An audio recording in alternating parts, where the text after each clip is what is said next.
Hello world, அனைவருக்கும் வணக்கம்.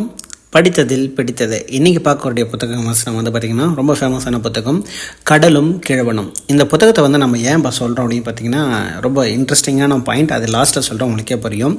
ஒரு மிக மிக மிக மிக மிக ஒரு நேர்த்தியான கதைக்களம்னு சொல்லலாம். கதைக்களத்தை நன்கு உணர்ந்த எழுத்தாளர் அதிர்ஷ்டமற்ற ஒற்றை ஆளாய் மீன் பிடிக்கும் ஒரு கிழவனும் கிழவன் கரையில் உதவும் ஒரு சிறுவனுமே, இந்த ரெண்டு கதாபாத்திரங்களை வச்சுட்டே பார்த்திங்கன்னா ஒரு அழகான ஒரு பியூட்டிஃபுல்லான ஒரு ஸ்டோரி எழுதியிருக்காருன்னு சொல்லலாம். மீனே கிடைக்காமல் படகை கரைக்கு அடிக்கடி திருப்பி வரும் கிழவன் ஒரு நாள் அவனது தூண்டில் ஒன்றில் ஆழ்கடலில் மிகப்பெரிய மீன் ஒன்று சிக்கிவிடுகிறது. அகப்பட்ட அப்பெரிய மீனும் அதை கரைக்கு கொண்டு வர அவன் படும் பாடும் தான் சுறாக்களுடன் அவன் போடும் சண்டையும் எழுத்தின் சுவாரஸ்யத்தையும் புத்தகத்தை கீழே வைக்க விடாமல் செய்யும் அப்படின்னு சொல்கிறாங்க. மூலமொழியான ஆங்கிலத்தின் நடைக்கு சற்றும் குறைவில்லாமல் நடையில் தமிழ் மொழிபெயர்ப்பு மிக அழகு. இரண்டையும் வாசித்தவர்களுக்கு இந்த உண்மை புரியும் அப்படின்னு சொல்லியிருக்காங்க. எர்னஸ்ட் ஹெமிங்வே நோபல் பரிசு பெற்ற எழுத்தாளர். Man is not man for the defeat, he said a man can be destroyed but not defeated. இந்த வரிகள் தமிழில் என்ன சொல்லியிருக்காங்க அப்படின்னா, தோல்விக்காக மனிதன் படைக்கப்படவில்லை என்றான் கிழவன். ஒரு மனிதனை அழிக்க முடியும், தோற்கடிக்க முடியாது அப்படின்னு சொல்கிறாங்க. இந்த வரியை திரும்ப படிக்கிறேன். தோல்விக்காக மனிதன் படைக்கப்படவில்லை என்றான் கிழவன். ஒரு மனிதன் அழிக்க முடியும், தோற்கடிக்கப்படவில்லைன்னு சொல்கிறாங்க. இந்த நூலை பற்றின ஒரு இன்ட்ரெஸ்டிங்கான விஷயம் நான் சொல்கிறேன் இல்லையா, அதை திரும்ப சொல்கிறேன். இந்நூல் பற்றி இல்லாவிட்டாலும் நூலின் தாக்கம் குறித்த சுவாரஸ்யமான சம்பவம் ஒன்று இருக்குது. ரசாயன ஆயுதங்களை வைத்துள்ள அமெரிக்காவில் குற்றம் சாட்டப்பட்டு படையெடுத்து அழிக்கப்பட்ட நாடு ஈராக். கடைசி வரை ஒரு ரசாயன ஆயுதங்கள் கூட அகப்படவில்லை. கஞ்சா கேஸ் கூட போட முடியாமல் ஈராக் அதிபர் சதாம் ஹுசேனை கைது செய்தது அமெரிக்கா. கைதான சதாம் ஹுசேன் பார்த்திங்கன்னா கடைசி வரை விசாரணையில் வாயை திறக்கவில்லையாம்.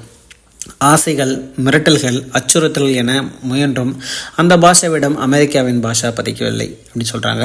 இறுதியாக உளவியல் அறிஞர் ஒருவரை அமெரிக்காவிலிருந்து சிறப்பு விசாரணை அதிகாரியாக நியமனம் செஞ்சுருக்காங்க.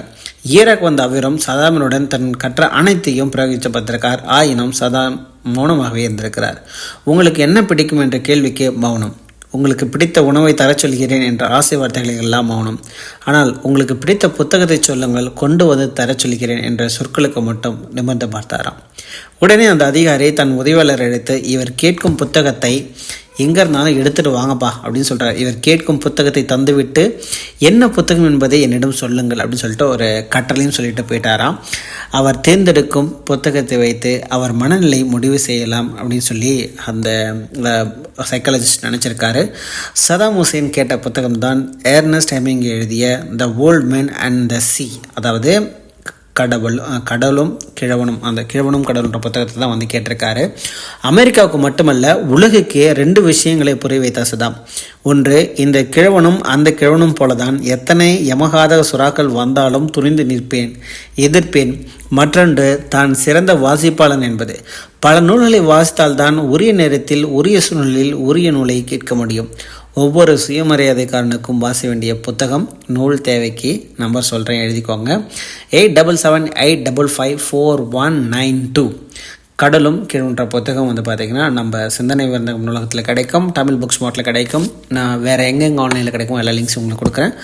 மறக்காமல் வாங்கி பயன்படுங்க.